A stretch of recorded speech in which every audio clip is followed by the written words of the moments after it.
quiser assim. Quinta-feira, 20. Que dia é hoje? Dia 30? 30. 30 de abril. É dia do aniversário do Flávio. Não fez silêncio aí. Começou, presidente. Boa noite, quinta-feira, 30 de abril, 19 horas, Brasília. Hoje é aniversário do meu filho mais velho, Flávio. Um abraço aí, Flávio. Obrigado por tudo que você faz por nós dentro do Senado Nacional. Acabei de chegar de uma viagem, fui a Porto Alegre, lá no Comando Militar do Sul, por evento da passagem de comando do General Mioto para General Stuff. E, obviamente, também mais um encontro já agendado para tratar de assuntos de interesses variados do nosso Brasil. Então, boa sorte ao novo comandante, parabéns ao Mioto, um homem que eu conheci em 1973, na Escola Preparatória de Cadeias do Exército, eu o primeiro ano, ele o segundo. Então, dali, então, nasceu a minha admiração ao seu profissionalismo. Foi para a reserva agora e, pelo que parece, vai ficar no Rio Grande do Sul. Como ele disse, seu discurso de passagem de comando, né, que ele prometeu aos filhos, o casal de filhos e netos, que ia recuperar o tempo que passou longe dos mesmos enquanto esteve não só à frente do Comando Militar do Sul, bem como de outras missões. Bem, a família merece, ele merece, depois de 46 anos de serviço, se eu não me engano. 48 anos de serviço. Bem, vamos lá. A OCDE, que é a Organização para a Cooperação e Desenvolvimento Econômico, convidou o Brasil para a retomada econômica após a questão coronavírus. Então, logicamente, é bom integrar esse grupo, é bom ser lembrado pela OCDE, mas teremos problemas seríssimos pela frente. Temos uma nota também da OIT, dizendo que a economia informal, né, aquelas pessoas que a gente chama de invisíveis, né, essas pessoas, em grande parte, nós atendemos com esse auxílio emergencial de R$600, né, e a informalidade é muito grande na América do Sul e na África. Eles acham que a perda em média vai chegar no mundo, né, contando outros países, em 60%.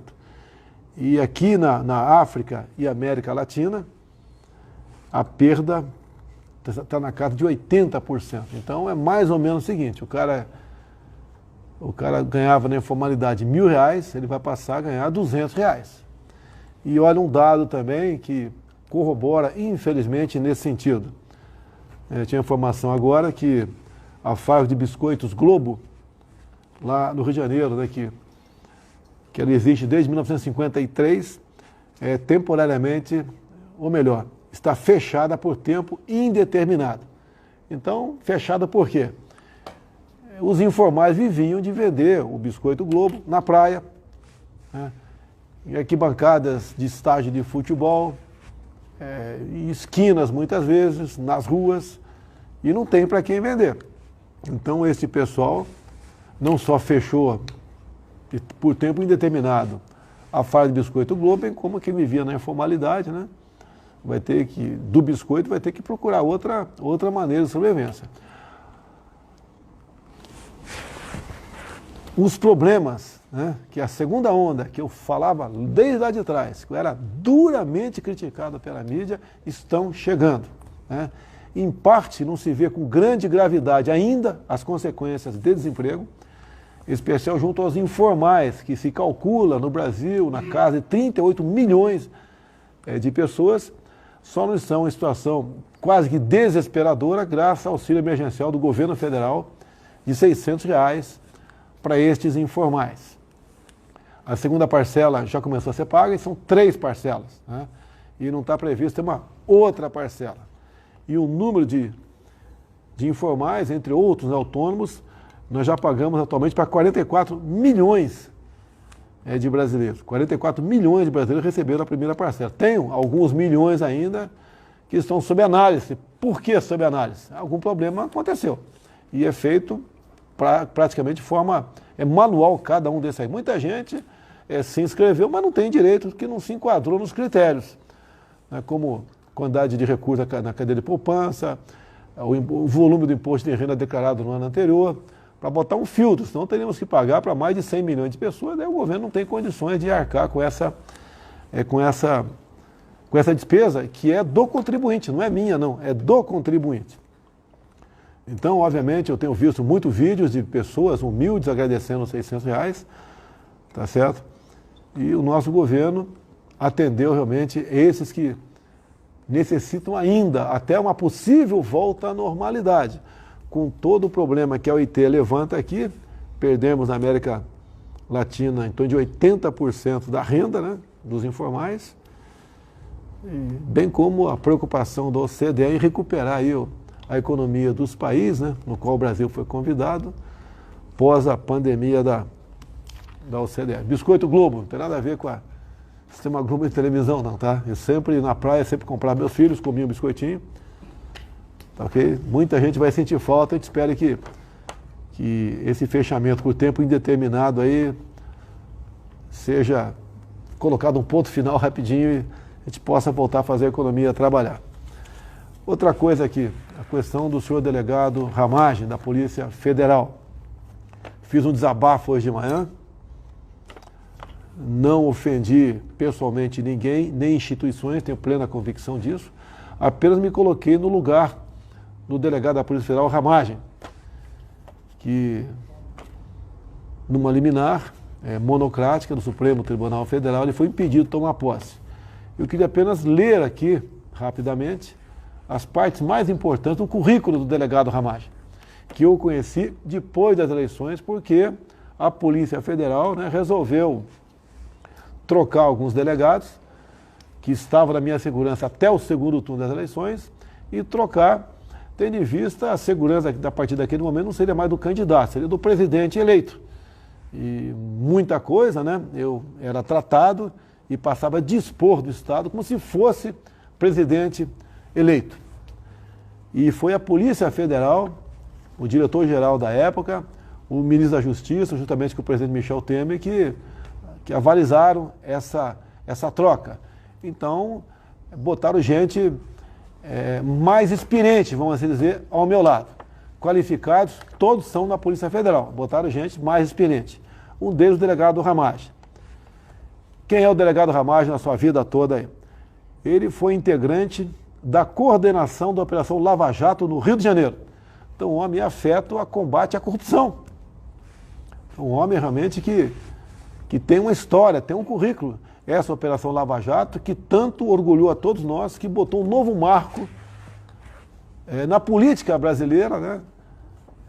Prendendo e fazendo operações em cima daqueles que fraudavam o erário. Ele foi também coordenador operacional da Polícia Federal para a Copa do Mundo e Olimpíadas. Então, dois eventos bastante importantes para nós, Copa do Mundo e Olimpíadas. E ele foi um coordenador operacional do que cabia à Polícia Federal fazer por ocasião desses dois eventos. Ele foi também superintendente da Polícia Federal do Ceará, ou seja, tem em seu currículo uma superintendência de um estado importante, que é o estado do Ceará. Ele foi diretor de gestão de pessoal substituto da Polícia Federal, já esteve na cúpula da Polícia Federal. Ele foi coordenador de bases de inteligência contra tráfico de drogas na região norte. Tá? Essa droga que tanto mal causa à família brasileira. Então, o senhor delegado Ramagem foi coordenador das bases de inteligência para buscar realmente, né, quem é que fazia essas operações, combater o tráfico por cima. Ele inaugurou, integrou, né, a unidade da Polícia Federal de repressão a crimes contra a pessoa, homicídios e grupos de extermínio. É uma outra vivência que ele teve numa outra área também, que a Polícia Federal faz com bastante precisão. Tá? Ele foi delegado regional e superintendente em exercício em Roraima. Então, foi superintendente também em Roraima, um estado importantíssimo do nosso país, que tem uma riqueza incomensurável, riquezas minerais, um pouco de biodiversidade também, né? E é um estado que sofre hoje em dia e muito com a falta de energia elétrica. E nós estamos lutando para que não só o Leão de Tucuruí seja realidade um dia, mas tendo em vista as reservas indígenas, não temos problema para passar com linha de transmissão por cima de reserva indígena. Em consequência, como não podemos fazer isso, e não vem mais energia da Venezuela para cá, nós gastamos, o Brasil gasta por dia, né, 1 milhão de litros de óleo diesel para que a termoelétrica funcione. E é uma energia subsidiada. Se fosse na ponta da linha o consumidor pagar, seria 2, 3 vezes mais cara do que se paga aqui na energia elétrica no restante do Brasil. Então o Ramagem passou pela superintendência de Roraima e eu estou aproveitando para falar da dificuldade nossa de levar o linhão, né, de Manaus até Boa Vista para fazer com que haja energia elétrica em Roraima. Agora, um outro fator, né, números aproximados.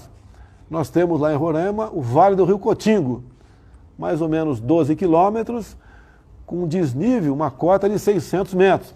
Você poderia fazer ali, né, instalar turbinas, tá certo? Fazer uma forma de represa, de modo que você poderia gerar energia elétrica, não só para o estado de Roraima, como até exportar para as Guianas, se fizer necessário isso, e para uma área muito grande a partir do Vale do Rio Cotingo. Qual a dificuldade para você fazer isso? Reserva indígena. Tá, ali temos 2 enormes reservas indígenas, a reserva Yanomami, em Paz também pega a Raposa Serra do Sol, nesse estado, entra também no estado do Amazonas, e são as reservas indígenas enormes demarcadas no passado, que, se eu não me engano, o artigo 174, se eu não me engano, 174 da Constituição fala disso e diz que isso pode ser explorado. Tá? E falta, então, uma regulamentação por parte do Parlamento. O Almirante Bento, que é o ministro das Minas e Energia, há alguns meses enviou um projeto para o Congresso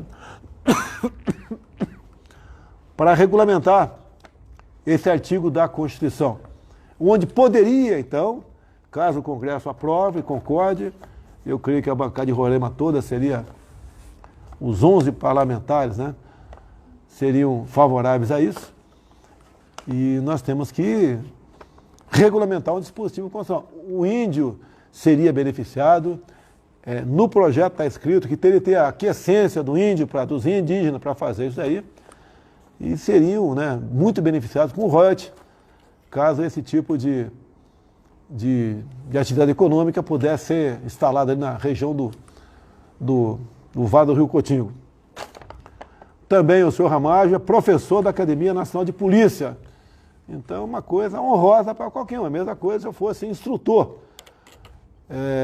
lá da Academia Militar das Agulhas Negras.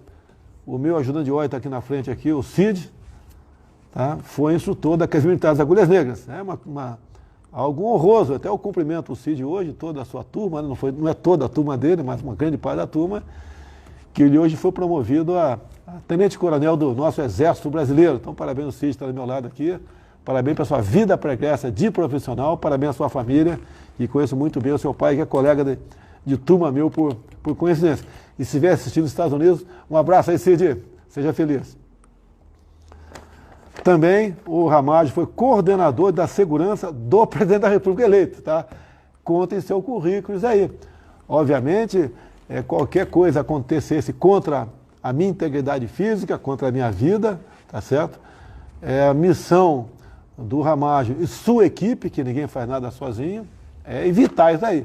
E, obviamente, ele chegou para trabalhar comigo depois do atentado à faca lá do Adélio, que foi do dia 6 de setembro de 2018. Então, o Ramagem exerceu com muita presteza essa missão, e ali nasceu uma amizade, até porque, assim como você tem com aquela pessoa que trabalha na tua casa, na tua empresa, no teu escritório, tá?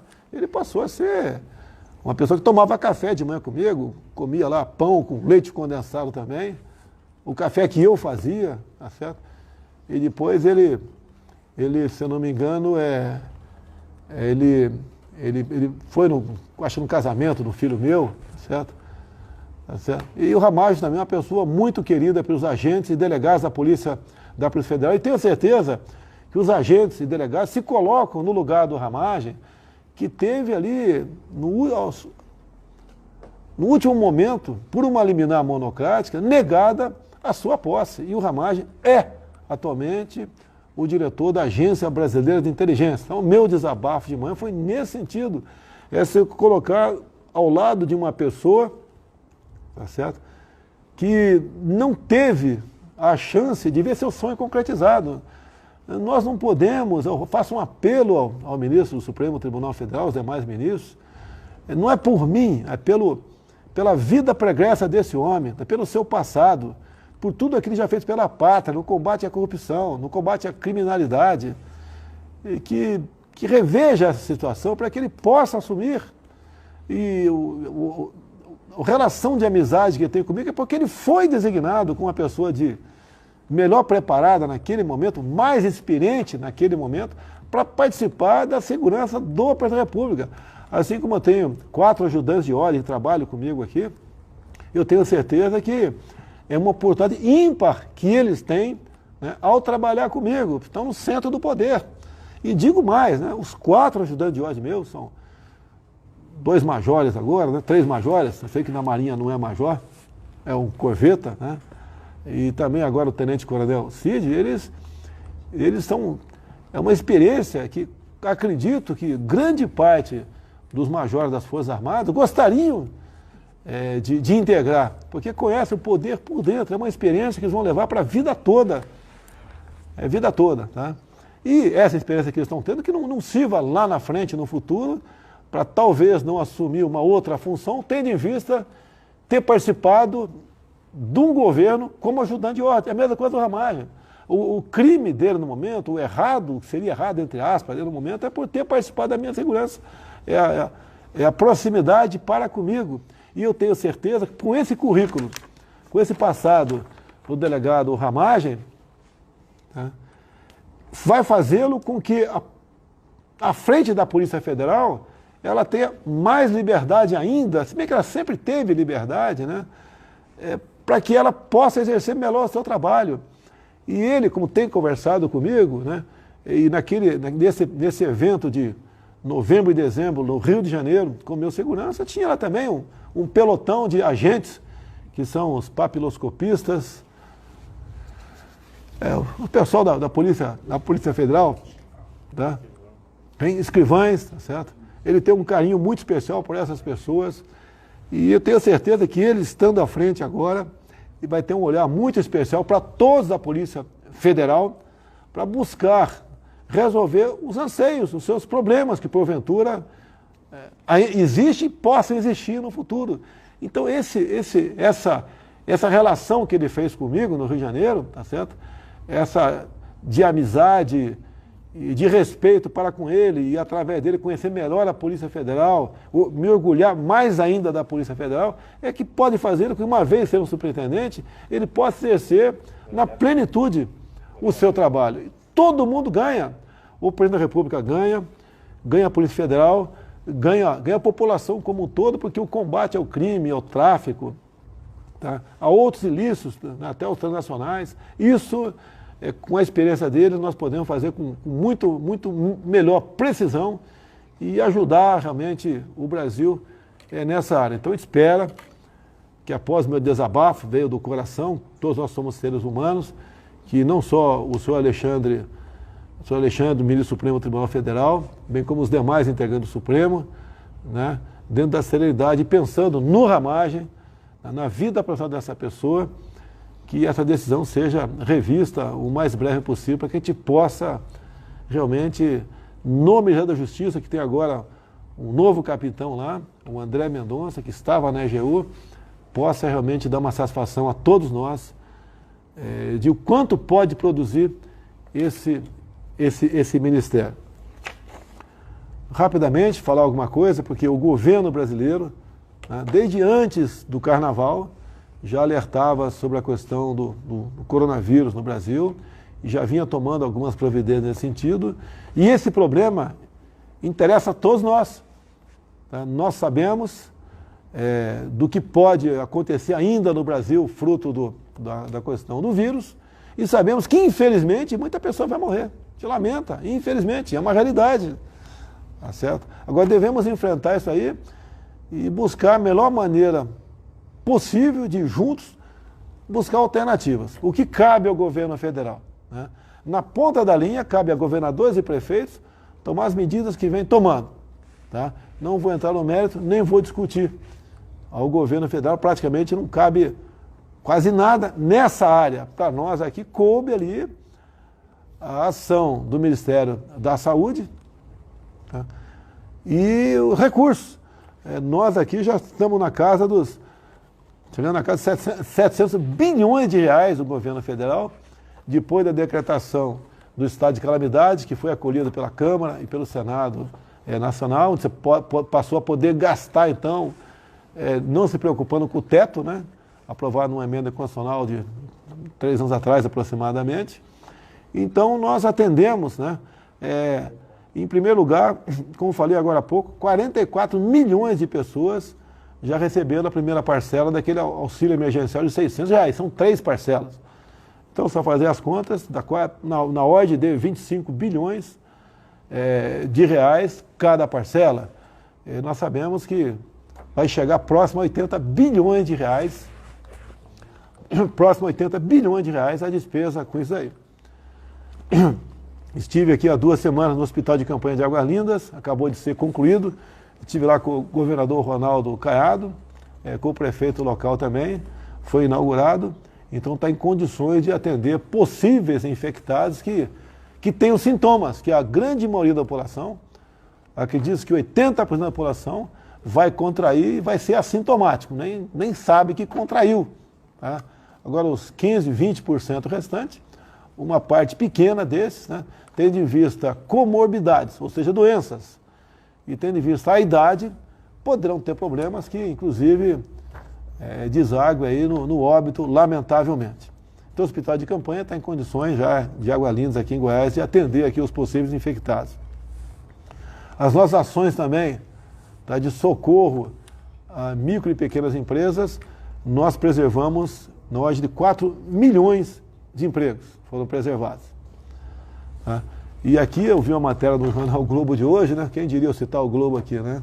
A Miriam Leitão, preocupada com o desemprego. Até que enfim, a senhora Miriam Leitão preocupada com o emprego, né? Isso aí, a preocupação era minha lá de trás, mas só tinha oposição e crítica por parte dela. Okay?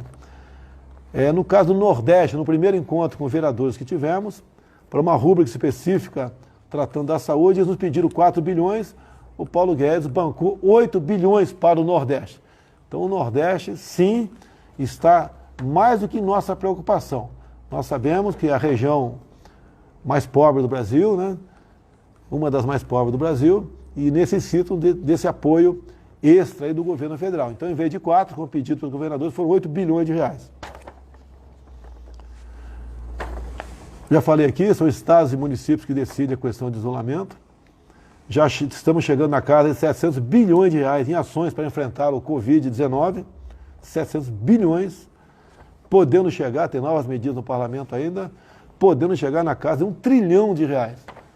Ou seja, uma quantia fantástica, enorme, mas como a vida está em primeiro lugar, o governo federal, por intermédio da sua equipe econômica, liberou e vem liberando esse recurso. Mas, repito, também por parte da equipe econômica e da minha especial, que eu tenho que ter uma visão englobando todos os ministérios, desde o primeiro momento nós nos preocupamos com o desemprego. Bem, e o desemprego está aí, chegando forte, batendo forte a porta aí do trabalhador brasileiro, e as medidas emergenciais, né, as medidas tomadas por muitos governadores e prefeitos, do isolamento total, tá, ok? Que foram tomadas, tá certo? Tem as consequências. Hoje, do aeroporto em Porto Alegre até o Comando Militar do Sul, eu vi 90% do comércio fechado. Estava aberto ali a padaria, açougue, né? Umas coisas aí mais do que essenciais. O resto tudo fechado, numa plena quinta-feira, um dia normal. Tá? O governador falou que está com plano agora, o Eduardo Leite, com plano de começar a abrir a partir de segunda-feira, um plano bastante estudado. Espero que dê certo, espero que o Rio Grande do Sul volte à normalidade o mais rapidamente possível. Até porque, repetindo, 70% da população vai ser infectada. Tá? E pelo que parece, pelo que estamos vendo agora, todo o empenho para achatar a curva praticamente foi inútil. Agora, consequência disso, efeito colateral disso, desemprego. O povo quer voltar a trabalhar. Todo mundo sabe que quanto mais jovem, menos problema tem de ter uma consequência danosa em sendo infectado pelo vírus, né? Pessoa abaixo de 40 anos de idade, dos infectados com problemas, com alguma outra comorbidade, em torno de 0,2% apenas que o fim é trágico. Vamos continuar aí. Eu acho que acabou aqui. Bem, encerrando a live, nossa solidariedade aos familiares que perderam seus entes queridos. Tá? São seres humanos, não interessa se tinham comorbidade ou se tinham uma idade. Eu tenho a minha mãe, está viva, com 93 anos de idade.